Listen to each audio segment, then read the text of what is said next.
Rachel, you run the other end of this. You run the investment space, and you can maybe speak to this audience a little bit in terms of the mental health. I know you have a vertical of mental health and brain. What have you seen in terms of willingness to invest, some of the hesitancy and some of the impact or ROI from what you've done? So yes, as I mentioned in my introduction, this is an area that has not seen as much innovation and progress as other areas of healthcare for other diseases and conditions. There are a number of reasons for that. One of those is that over the years there have been tremendous number of failures. The brain is a very complicated organ and hard to understand, hard to access, hard to sort of monitor, affect.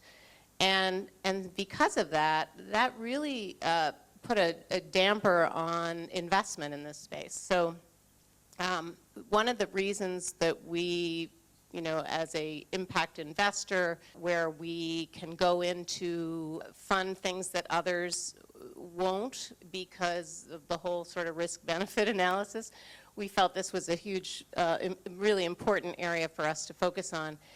One of the things that is really positive and one of the changes that we're seeing is that, we have now much better ways to see inside the brain, to monitor, much better brain imaging, finding of biomarkers, better diagnostics. And so as a result, I think it's a really optimistic time for new treatments, new therapeutics, better diagnostics, and so we're excited to be able to be in this space, to be investing in some of these early stage companies that are doing really remarkable things.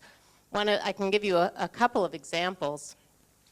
One of the companies that we invested in, I think one of the founders is on the next panel, is called Dionysus Health.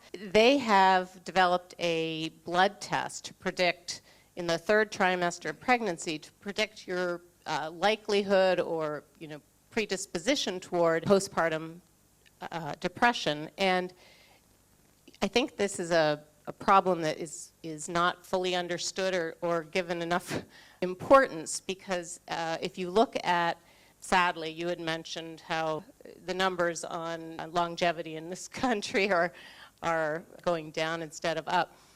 So suicide following the first year after childbirth is the number 2 reason that women die during that period.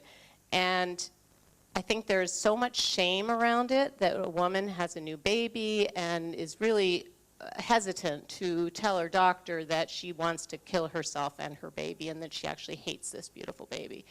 So this blood test that's given in the 3rd trimester not just predicts your likelihood, doesn't mean you're going to get postpartum depression, but predicts the likelihood of that.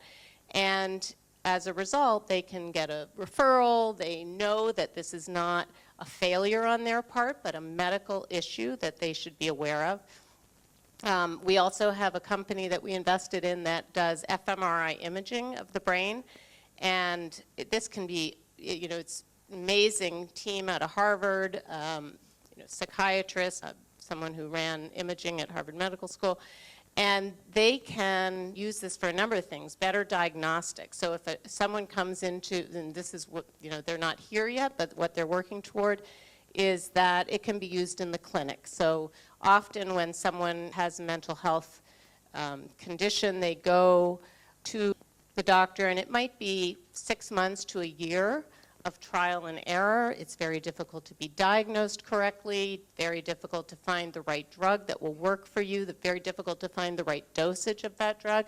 And what they're working toward is to be able to use biomarkers in the brain, fMRI imaging to help treat, both diagnose and treat quickly and effectively versus, this very long period of trial and error, which often has terrible outcomes.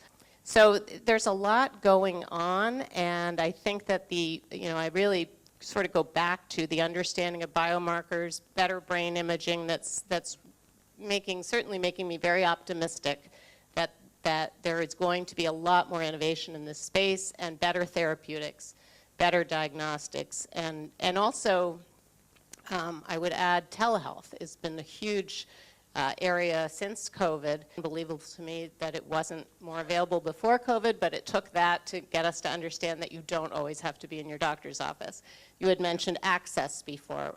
We invest in the company that 2 women psychiatrists who started a tech-enabled, AI-enabled telehealth platform for women really throughout their lifespan, but really focusing on pregnancy through the first year following childbirth. They can't meet the demand. They are growing in leaps and bounds, and it really creating access for people who would not have otherwise had access to psychiatric care, or making it easier so they actually choose to, I think especially in mental health, sometimes it's nice not to be in the same room with eye contact, and I think telehealth has a huge opportunity in expanding access to treatment in the mental health space. So a quick comment about that. It made me think, and it's a nice segue to our next panel of women's health innovators.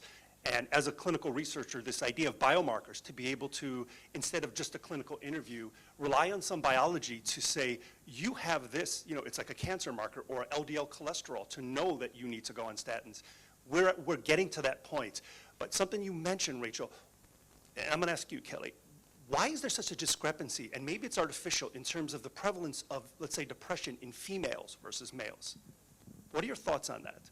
Because I get asked that question all the time.